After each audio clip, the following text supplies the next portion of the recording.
श्री हरिवंश पुराण कथा विष्णु पर्व और 53वें अध्याय से जीवन निर्वंता। काल्यवन की विशेषता, राजा सालव उसके यहाँ दूत बनकर आना, उसे जरासंध का संदेश पाना। वेशभाई जी कहते हैं, जन्मजय सबसे अधिक बलशाली काल्यवन यवनों का राजा था, जो धर्म के अनुसार पूर्ववासियों की रक्षा करता था। वह त्रिवर्ग पद, स्थान और वृद्धि अथवा धर्म, अर्थ और काम का ज्ञाता, बुद्धिमान, राजनीति के 6 गुणों, संधि, विग्रह आदि का आश्रय लेने वाला, 7 प्रकार के व्यसनों से अनभिज्ञ और सदा गुणों में तत्पर रहने वाला था। विद्यावान, धर्मशील, सत्यवादी, जितेंद्र, युद्ध विधि का ज्ञाता तथा दुर्लभ लाभ का अनुसरण करने वाला था।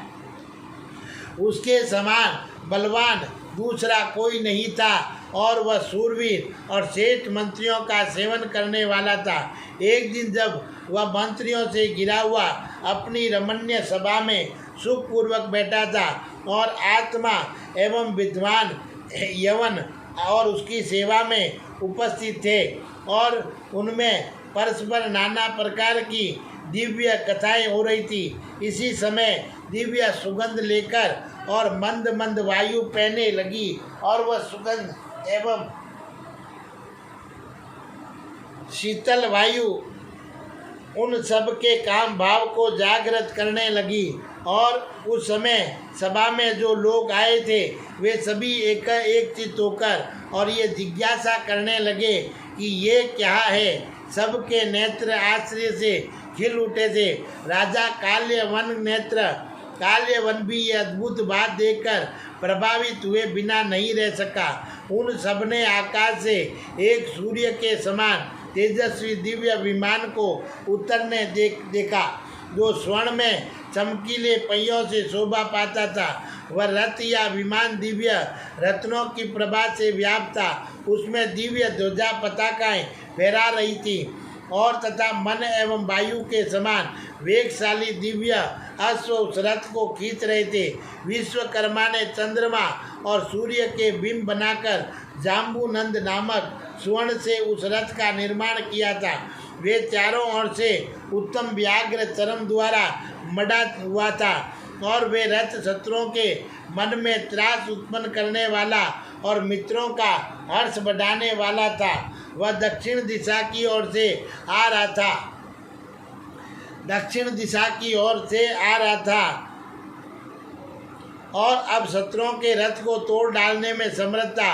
उसमें बैठे हुए शोभपति तेजस्वी राजा श्रीमान सालव को देखकर मंत्रवेतों में श्रेष्ठ यवनराज मंत्री द्वारा प्रसन्न हुआ और बारंबार कहने लगा कि अरे अर्घ लाओ, पाद लाओ। उस समय महाबाहु राजा काल्यवन स्वयं ही राज सिंहासन से उठा और अर्घ लिए आगे बढ़कर विमान से उतरने की सिद्धि के साथ खड़ा हो गया।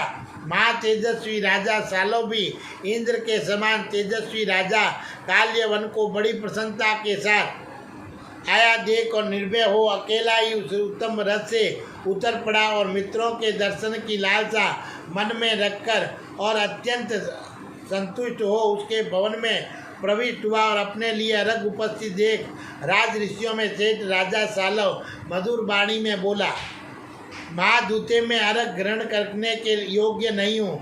मैं नरेशों का दूत बनकर और उनकी ओर से आपके पास आया हूँ। बुद्धिमान जरासंध तथा बहुत से नरेशों ने एक साथ मिलकर मुझे आपके पास भेजा है। महाराज, इसलिए मैं समझता हूँ कि इस समय मैं राजाओं का अर्घ लेने योग्य नहीं हूँ। काल्यवन बोला, महाबाहु, मैं जानता हूँ कि तुम दूत बनकर यहाँ आए हो और नरपतियों के साथ मगधराज जरासंध ने तुम्हें यहाँ भेजा है। राजन महामते, इसलिए मैं तुम्हारी विशेष रूप से पूजा करना चाहता हूँ। अर्घ पाद आदि सत्कारों से तथा विधि पूर्वक आसन देने से यदि आपकी पूजा हो जाएगी तो इसके द्वारा समस्त राजाओं का पूजन संपन्न हो जाएगा। अतः जनेश्वर, आप मेरे साथ उज्ज्वल सिंहासन पर विराजमान होइए। और वेशभाई जी कहते हैं कि जन्मजय काल्य वन से सालव से हाथ मिलाकर उसका कुशल मंगल पूछा और फिर दोनों एक दूसरे सिंहासन पर साथ साथ सुखपूर्वक बैठे। उस समय काल्य वन ने कहा कि राजन, जिनके बाहुबल का सहारा लेकर हम सब नरेश उसी प्रकार निर्भय रहते हैं जैसे देवता सतीपति इंद्र का सहारा लेकर भय से मुक्त हो जाते हैं, उन्हीं महाराज जरासंध के लिए कौन सा कार्य असाध्य हो गया जिससे उन्होंने मेरे पास आपको भेजा है। उन्होंने क्या कहा है ये सच सच बताइए। वे प्रभु मेरे लिए क्या आज्ञा देते हैं, मैं उनकी आज्ञा का पालन करूंगा। उनके कहने से अत्यंत दुष्कर कर्म भी कर सकता हूँ। तो सालव बोला, राजेंद्र, यवनेश्वर मगधराज जरासंध ने आपसे जैसी बात कहने को कहा है वैसी बता रहा हूँ, सुनिए। जरासंध का कथन है कि ये जो परम दुर्जय श्री कृष्ण प्रकट हुए हैं और संपूर्ण जगत को बड़ा कष्ट दे रहे हैं, उनके दुराचार को जानकर मैं उन्हें मार डालने के लिए उगत हुआ था। बहुत से राजा अपनी समूची सेना और सवारियां लेकर मेरे साथ हो गए थे। उन सब की विशाल सेनाओं द्वारा मैंने गोमंत नामक उत्तम पर्वत पर घेरा डाला, क्योंकि उस समय श्री कृष्ण और बलराम गोमंत पर्वत पर ही विद्वान थे। घेरा डालने के बाद मैंने चेदीराज दम घोष का वचन सुना, जो महान हर्ष से भरा हुआ था। तब मैंने उन दोनों के विनाश के लिए उस पर्वत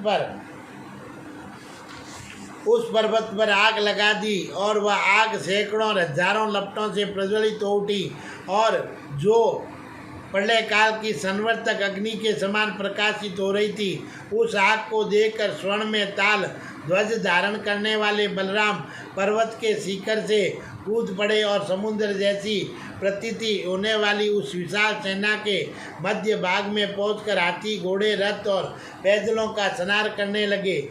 उस समय उन्हें पराजित करना अत्यंत कठिन हो गया था। उन्होंने सर्पराज के समान सरकते हुए हल का आरक्षण और विरक्षण करके, अर्थात उस हल द्वारा शत्रु सैनिकों को ठगेलते और घींचते हुए बहुत से मनुष्यों, घोड़ों और हाथियों को मुसल से मार डाला। वे हाथी से हाथी को और रथ से रथी, योद्धों को घोड़े से घुड़सवार को तथा पैदल से पैदल सिपाही को मौत के घाट उतार देते। जैसे ग्रीष्म ऋतु में सूर्य देव प्रचल तेज से संपन्न हो जाते हैं, उसी प्रकार राजा रूपी सूर्य से व्याप्त सम्रागण में वे महातेजस्वी बलराम भांति भांति के पैतरे दिखाते हुए विचरते लगे। बलराम से छोटे श्री कृष्ण और चक्र धारियों में श्रेष्ठ है। वे सूर्य के समान तेजस्वी चक्र हाथ में लेकर उसी तरह शत्रु सैनिकों पर टूट पड़े, जैसे सिंह शुद्र मृगों पर आक्रमण करता है। और महापराक्रमी प्रतापी यदुवीर श्री कृष्ण अपने पैरों के वेग से उस पर्वत को हिलाकर जब उसे शिखर से शत्रुओं की सेना में कूदे थे, उस समय वहाँ शैलराज नाचता सा प्रतीत होता था। वे अपने ही अवयों से निकली हुई जलाधार से ना उठा और सारी आग को बुझाकर चक्कर काटता सा कुछ दूर तक पृथ्वी पर घुस गया। और राजन, पर्वत के जलते हुए शिखर से नीचे कूदकर श्री कृष्ण ने चक्र युक्त हाथ से राजाओं की सेना का संहार आरंभ किया। विशाल चक्र फेंककर फिर गदा द्वारा आघात करते थे, और तदंतर बलराम मूसल से हाथी, घोड़े और मनुष्यों के समूह का कचुम्बर निकाल देते थे। क्रोध रूपी वायु से प्रज्वलित चक्र और हल रूपी आग से नरेश रूपी सूर्य द्वारा पालित व विशाल सेना जलकर भस्म हो गई। और इन दो ही पैदल वीरों ने हाथी, घोड़े और मनुष्यों से परिपूर्ण एवं पैदलों और ध्वजों से व्याप्त रथ समूह का क्षण भर में ही संहार कर डाला। चक्र अग्नि के भय से पीड़ित हुए अपनी सेना को पलायन करते देख मैं विशाल रथ समूह के द्वारा उन दोनों को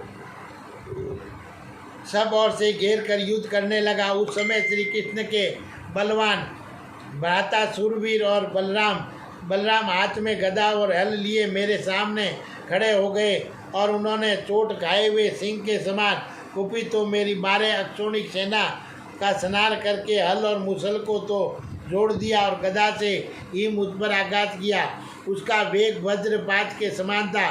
मेरे ऊपर उस गदा का प्रहार करके वे पुनः मुझ पर चोट करने की इच्छा से वैसा की शक्ति लेकर पृथ्वी पर खड़े हो गए। जैसे पूर्व काल में कार्तिकेय ने कोच पर्वत को विदीर्ण किया था, उसी प्रकार वे मेरे मर्म स्थान को लक्ष्य करके शक्ति छोड़ने की इच्छा से अपने बड़े बड़े नेत्रों द्वारा मेरी और इस तरह देखने लगे मानो मुझे जलाकर भस्म कर डालेंगे। रणभूमि में बलदेव के वैसे स्वरूप को देखकर अपने जीवन की इच्छा रखने वाला इस मनुष्य लोक का कौन पुरुष उनके सामने ठहर सकता है। फिर कालदंड के समान उठी हुई भयानक गदा को हाथ में लेकर वे मेरे सामने खड़े हो गए।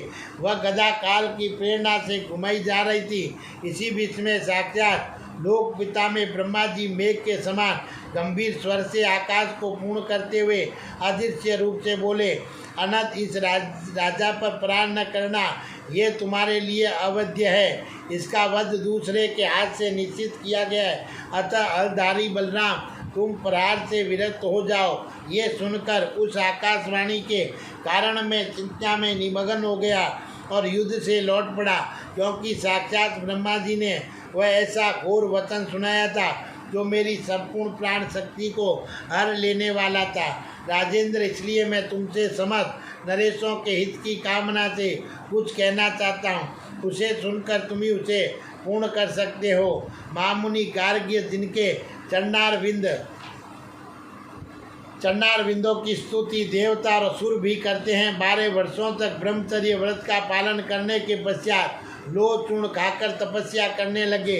मन में पुत्रों की कामना रखकर रुद्र एवं मान तप के द्वारा भगवान शंकर को संतुष्ट करके उनसे उन्होंने अपनी अभीष्ट काम संपत्ति के रूप में देवराज्य तुल्य तुमको प्राप्त किया। तुम मथुरा मंडल में उत्पन्न होने वाले लोगों के लिए अवध्य हो। महामुनि गार्ग्य के तपोबल और चंद्रा दर शेखर भगवान शिव के वरदान से तुम्हारा प्राकट्य हुआ है।